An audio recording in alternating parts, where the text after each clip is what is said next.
dipersembahkan oleh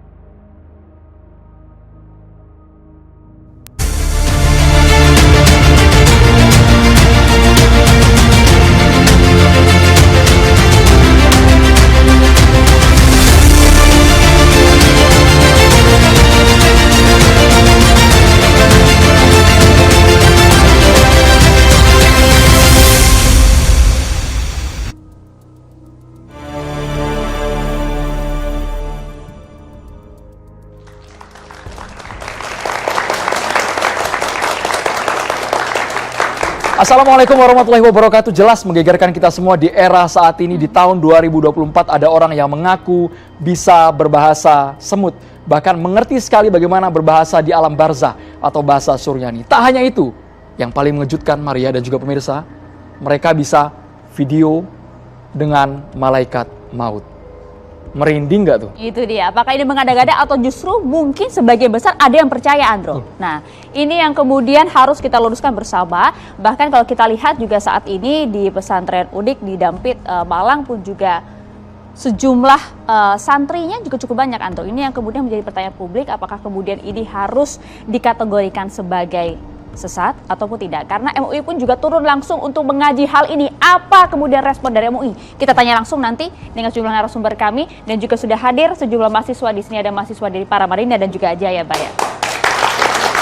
Teman-teman mahasiswa pasti mengikuti karena Mama Abuya Gufron Al-Bantani ini kerap FYP viral di media sosial ya teman-teman ya. Dan pemirsa, kami perlu tegaskan, kami sudah berupaya untuk mengundang yang bersangkutan. Tuh kan bahasanya jadi kayak bahasa semut kan lama-lama kan. Ini bahaya. Juga mengerti nih. Kalau selip lidah bahaya nih. Kami sudah berupaya untuk mengundang Mama Gufron, mengundang yang bersangkutan malam hari ini.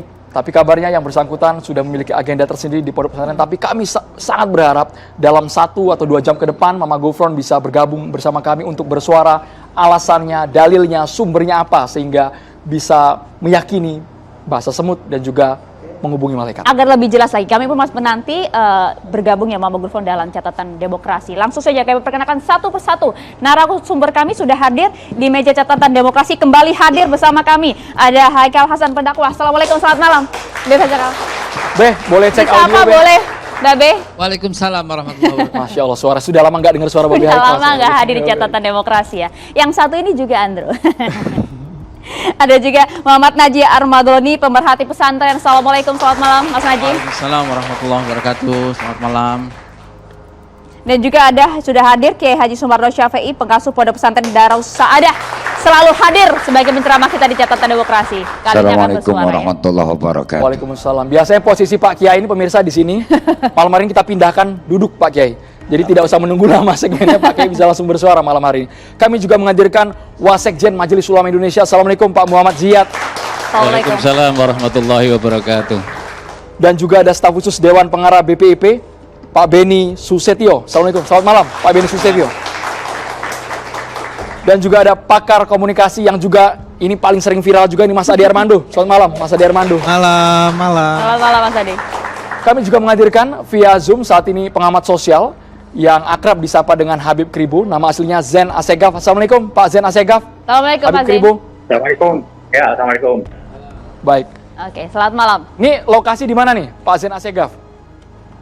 Parkir dulu di kantin nih. Nah, harusnya dari kantin ke TCI ini ke studio kami Pak Itu Zen dia, Assegaf ya. ya. Kita tunggu kehadirannya, semoga bisa gabung di studio di Jakarta. Kita langsung ke Pak Kiai Sumarno. Ya. Pak Kiai Sumarno kabarnya juga ikut meneliti secara inisiatif, secara mandiri, tidak bersama-sama dengan MUI dan menyatakan bahwa ada indikasi kesesatan pada Mama Gufron ini. Ada buktinya nggak Pak Kiai Sumarno? Poin-poinnya apa saja?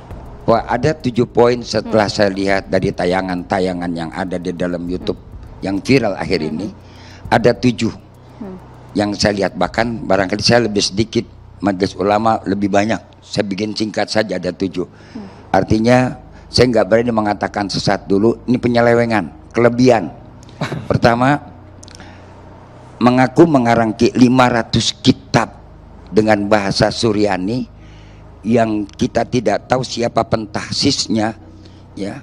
Yang kedua adalah mengaku dirinya bisa tadi berkomunikasi dengan para malaikat. Sedangkan malaikat itu adalah merupakan ibadun mukramuna la ya'sunallah ma amaruhum wa yaf'aluna ma yu'marun. Dalam Al-Qur'an Allah jelaskan malaikat adalah merupakan hamba-hamba Allah yang suci, yang tidak pernah melakukan maksiat macam-macam, dan dia hanya tunduk dengan perintah Allah. Kenapa malaikat diajak komunikasi? Kenapa malaikat bisa disuruh-suruh? Ini kan di luar logika akal nalar. Apa barangkali udah kelebihan pintarnya? Yang ketiga, ada satu lagi yang aneh, seperti tadi ditayangkan dalam TV kita, menjaga gawang neraka luar biasa. Bayangkan, kita bisa pikir berapa panasnya neraka. Hal-hal yang semacam ini fenomena akhir zaman, nggak usah kaget. Ya, lalu bilang kok banyak pengikutnya? Dajjal juga nanti lebih banyak pengikutnya. Jadi kalau dia punya pengikut nggak usah kaget. Ya, Dajjal juga nanti di akhir zaman akan lebih banyak pengikutnya. Kemudian yang keempat, mengaku keturunan Syekh Nawawi Al-Bantani. Nah ini lebih hebat lagi. Begitu diteliti, dicek, ternyata cangkokan. Dan yang kelima, yang lebih mengerikan dahsyatnya, sebagaimana sabda baginda Rasul Nabi kita Muhammad sallallahu alaihi wasallam, "Man kadzdzaba alayya mutta'amidan falyattabawa maq'adahu minan nar." Menyampaikan satu hadis, dan saya belum pernah ketemu ada satu kitab matan hadis yang memakai bahasa Suryani. Semua matan-matan hadis menggunakan bahasa yang disampaikan oleh baginda Rasul Nabi kita Muhammad Sallallahu Alaihi Wasallam. Ini gak jauh bahasanya, makoli atau makroni, saya nggak ngerti. Ya, itu yang kelima. Yang keenam, sebagaimana kita sudah maklumi, memiliki satu kelebihan yang luar biasa, bisa berbicara dengan roh orang yang sudah meninggal dunia, berkomunikasi. Dan itu hanya Allah berikan kepada para nabi dan rasul sebagai mukjizat. Berarti sudah, kalau orang sudah seperti ini, sudah menyamakan dirinya sebagai nabi dan rasul. Dan nabi dan rasul pun ketika berbicara mengetahui orang di dalam kubur, kondisinya untuk menjawab tantangan sosial sebagai pesan moral. Sebagai pesan moral. Kalau ini, sebagaimana saya lihat ada satu gambar tayangan YouTube berziarah ke makam Sunan Ampel, lalu dia berbicara dengan bahasa makolinya. Lalu bercerita, oh sudah, nanti untung saya bisa ketemu dalam kondisi baik-baik saja, dan nanti dia akan pergi akan saat. Saya bilang, kulir roh min amri robi. Allah nyatakan dalam Al-Quran, yas'alunaka anir roh. Ketika seorang sahabat bertanya kepada Rasul tentang masalah ruh, dijawab oleh Allah, roh itu adalah urusan Allah. Wa ma utitu minal ilmi illa qalila. Manusia hanya diberikan ilmu oleh Allah cuma sedikit, sebatas dengan apa yang ada kita lihat.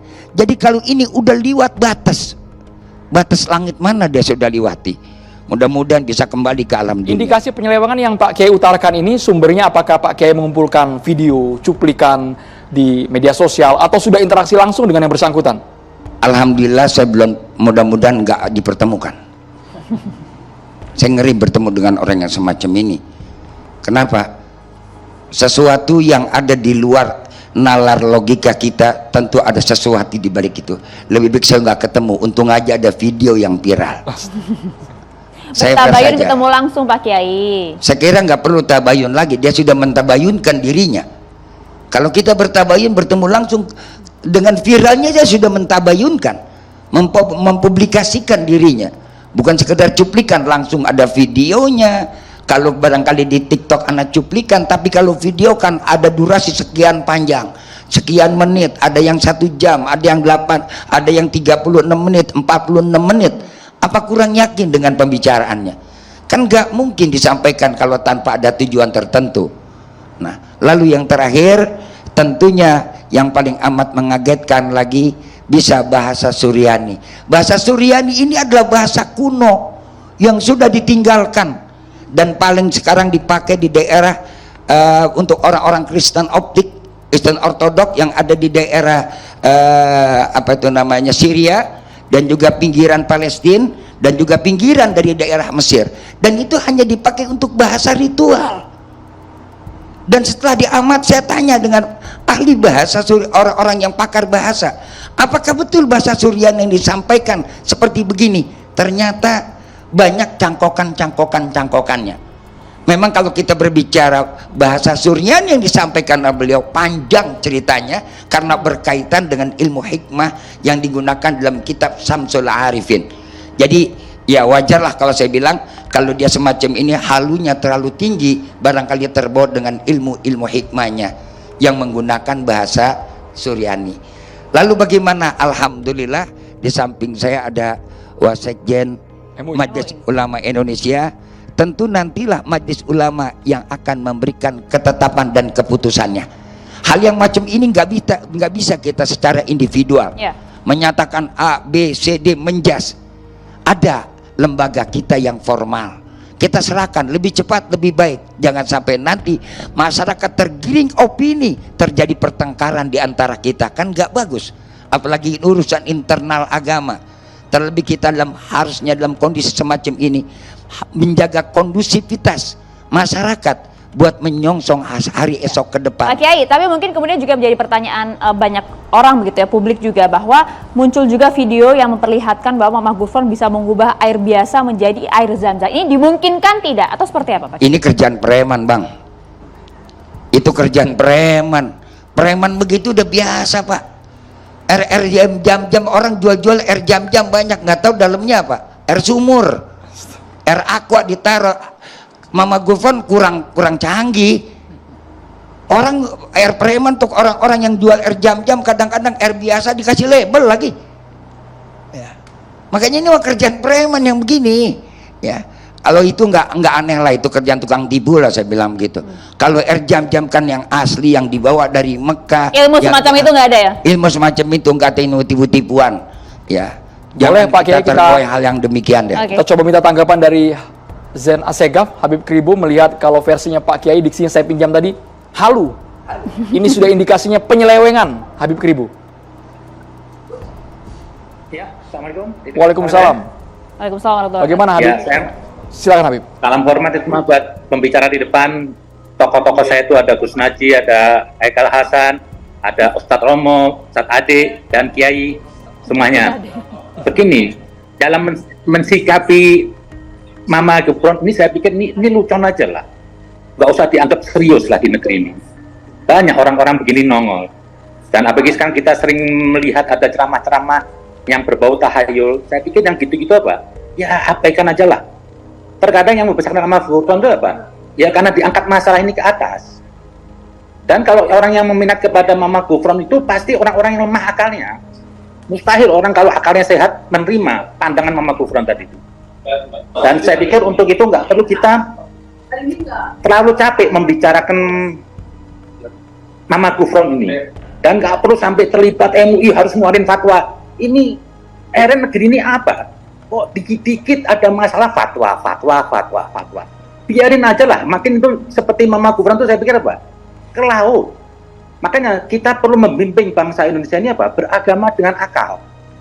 Gak perlulah ada stigma-stigma saling tuduh-menuduh atau menghina atau dengan simbol-simbol penista agama. Tanggapin aja dengan narasi. Narasi ditangkapin dengan narasi. Gak perlulah dihadapkan harus hukum semua. Loh, kesalahan pikir kok dihadapkan hukum fisik. Ini kan jungkir balik. Gak ada tuh di zaman Nabi begitu. Jadi penista agama tuh gak ada yang sampai ke situ lah. Pemikiran harus disidang ini. Apalagi seorang Mama Gufron. Ini siapa? Nongol-nongol udah kayak si buah dari buah hantu apa? Negeri ini banyak kiai besar.